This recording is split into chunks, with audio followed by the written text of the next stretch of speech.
নিছে বিরাট বাড়ি প্রায় 200-250 বিঘা জমি মাঝখানে বাড়ি পুকুর এখনো পুকুর আছে পুষ্কুলটায় 9 বিঘি মতো জলকার জি 9 বিঘি জলকারি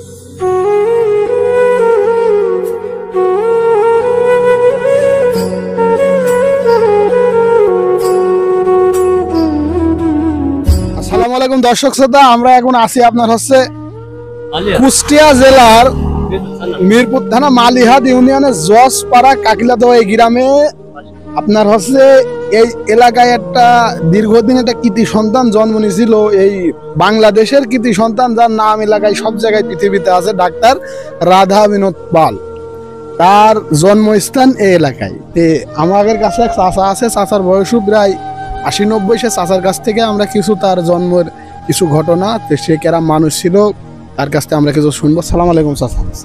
চাচা ডাক্তার রাধা বিনোদ পালের সম্পর্কে কিছু বলেন।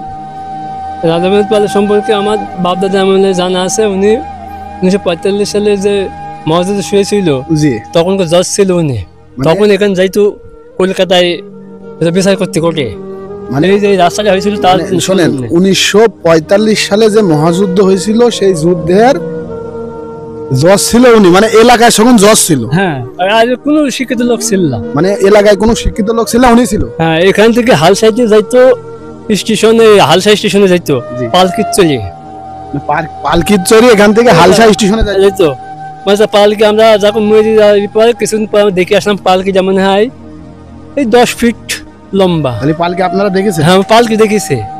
আচ্ছা তাহলে ওই লোকটা কত সালে মৃত্যুবরণ করে এটাও বলতে পারবো না এখানে ছিল না এখানে চলে যায় ভারতে যাই মারা গেছে মানে এখানে সে ছিল ডাক্তার রাধা বিনোদ পাল মানে এখানে সে তার ঐতিহ্য ভাই এখন কিছু আছে ঐতিহ্য ভাই ছিল বিরাট বাড়ি ছিল জি সেই বাড়ি মাহফুজ সাহেব আর ইসমাইল সাহেব দ্বন্দ্ব করে ভেঙে দিয়েছে মাহফুজ সাহেব আর ইসমাইল সাহেব দ্বন্দ্ব করে ভেঙে দিয়েছে মানে রক্ষী মানে ক্যাম্প করতো জি জি জি আর আগান বাগান ছিল সব যে যখন আগান পাইনি যা যা ক্ষমতা সে গাছ গাছে সব কাটিয়ে নিছে জমি জাতি লোক সব জাল চুরি করে সব রেস্টি ফেস্টি করে নিয়ে নিছে বিরাট বাড়ি প্রায় 200-250 বিঘা জমি মাঝখানে বাড়ি পুকুর এখনো পুকুর আছে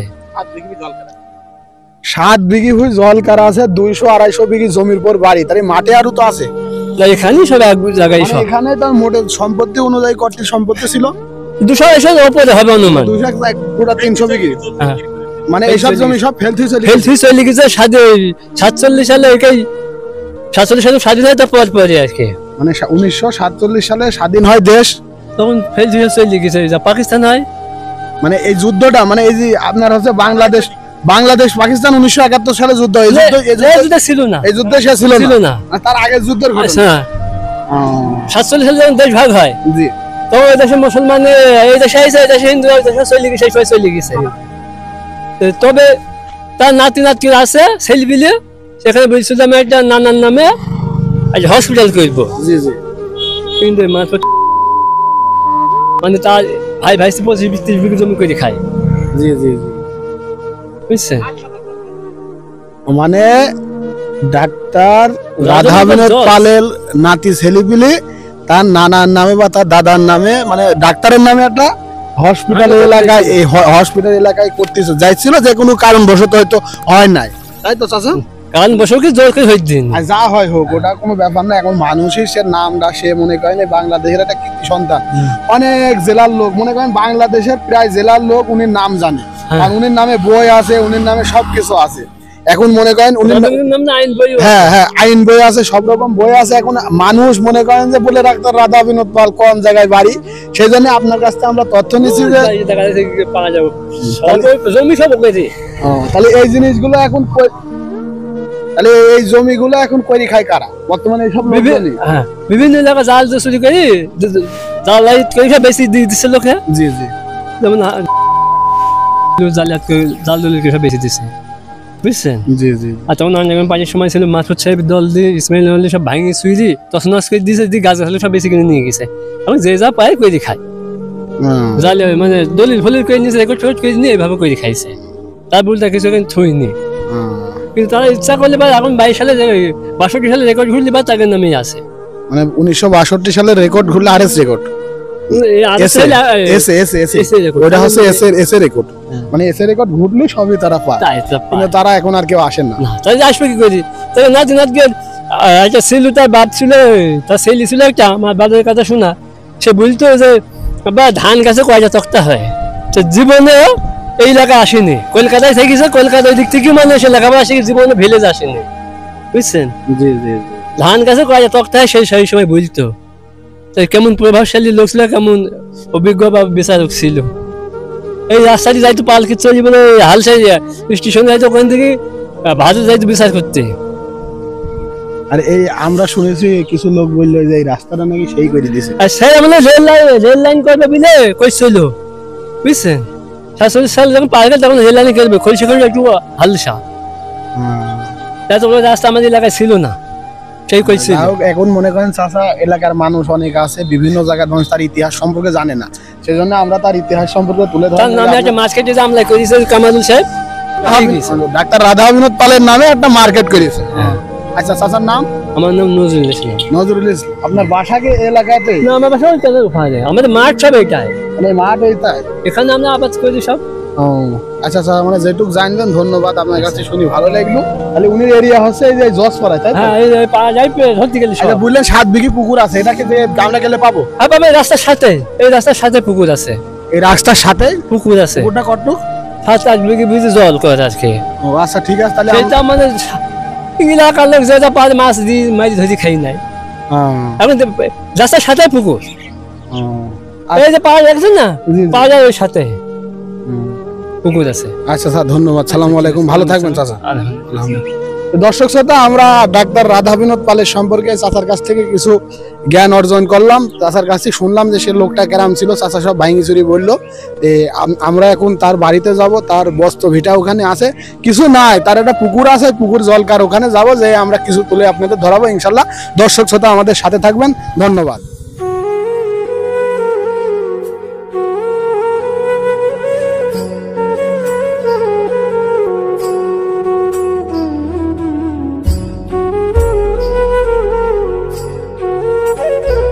আসসালামু আলাইকুম দর্শক শ্রোতা, আবার চলে এলাম আমরা ডাক্তার রাধা বিনোদ পালের একটু ইতিহাস শুনে। আমরা তার এখন বর্তমান জমির উপরে আছি এবং তার ভিটিতে আছি। সালাম আলাইকুম চাচা। ওয়ালাইকুম আসসালাম। আচ্ছা, ডাক্তার রাধা বিনোদ পালের সম্পর্কে কিছু বলেন। আমরা চোখে দেখিনি, জি, আমরা দেখেছি তার বাড়ি, তার পুষ্কুনি এবং তার বাগান, এটা আমরা দেখেছি। এটার পরে বাংলাদেশ স্বাধীনের পর জি, ওরা ছেলে আসছিল, 4টি ছেলে আসছিল, তাদেরকে আমরা দেখেছি। মানে ওরা যাওয়ার পরে বাগান বাড়ি বিভিন্ন এলাকার মানুষ দুদল হয়ে সব কাটাকুটি করলো, ভাঙলো, এই পর্যন্ত মানে ভাঙলি যাদের মতো সেই নিয়ে চলে গেছে। আচ্ছা, তার সে এই ঈদটা দেখি একটু, ঈদটা তাছাড়া এই ঈদ সম্পর্কে কিছু বলেন। ঈদ কি মানে রাধা বিনোদ পালের নামে শুনেছি ঈদ, এই ঈদটা দেখেন দর্শক শ্রোতা, এটা কি রাধা বিনোদ পালের নামের ঈদ, তাই তো? হ্যাঁ, উনি ইট কাটিয়েছিল, আমরা শুনেছি। মানে উনি নিজে ইট কাটিয়েছিলেন? হ্যাঁ, নিজে ইট কাটিয়ে এখানে বাড়ি করছে, বড় বাড়ি, মানে এখানে তার একটা বড় বাড়ি ছিল। মানে সে এলাকারই কৃতি সন্তান ছিল, আর তার ছেলে ছিল 4টি ছেলে ছিল। আচ্ছা, এই পুষ্কুনিটা কত? পুষ্কুনিটায় 9 বিঘি মতো জলকার। 9 বিঘি জলকারি ডাক্তার রাধা বিনোদ পাল সাহেবের। হ্যাঁ, ওনার। এখন এই যে পুকুর মানে এলাকার যারা আছে তারা করি কর্ম খায়, কারণ তার তো এখন আর কেউ নাই। তবে ওই যে আমরা দর্শক শুনেছি যে উনি 1 সিটার ওই যে ডিড করছিল, জি, করি সে বিনিময় সত্ত্বে উনি দলিল দত্তল করি রায় করি উনি পাওনি হয়ে গেছে, সেই রায়ের বলে উনি বেচা কিনা করিস। যা হোক, একটা কিছু হয়ে গেছে, এখন ওটা বলে আর লাভ নাই। তার বাড়ি ছিল ওখানে, এবং মানে তার বংশবালা বুদ্ধি সে কি একাই ছিল না তার আরো? না, উনি একাই, মানে উনি এখানে একাই ছিল। উনি এখান থেকে তো এই এলাকার কিছু উন্নয়ন কি করছে? উন্নয়ন করার সময় যখন হচ্ছিল আমরা শুনছিলাম যে এখানে রেল লাইন করবে, হালসা দিয়ে। জি, মেহেরপুর পর্যন্ত এগুলা রোড ঘাট করবে, কিন্তু সেই সুযোগ উনি পাইনি। মানে করার ইচ্ছা ছিল কিন্তু সুযোগটা সে সুযোগ পায়নি। পাইনি। মানে আমরা আমাদের মুরব্বীদের কাছে শুনেছি জি জি যে ওনার করার বহু ইচ্ছা ছিল, কিন্তু উনি সেই সুযোগ পাইনি, উনি চলে গেছে। যখন উঠানামা হয় পিরিয়ডে, 20 পিরিয়ডে, ওই সময়। আচ্ছা, তারপরে পাকিস্তান আসলো, পাকিস্তানে তো উনি ছিলেন না।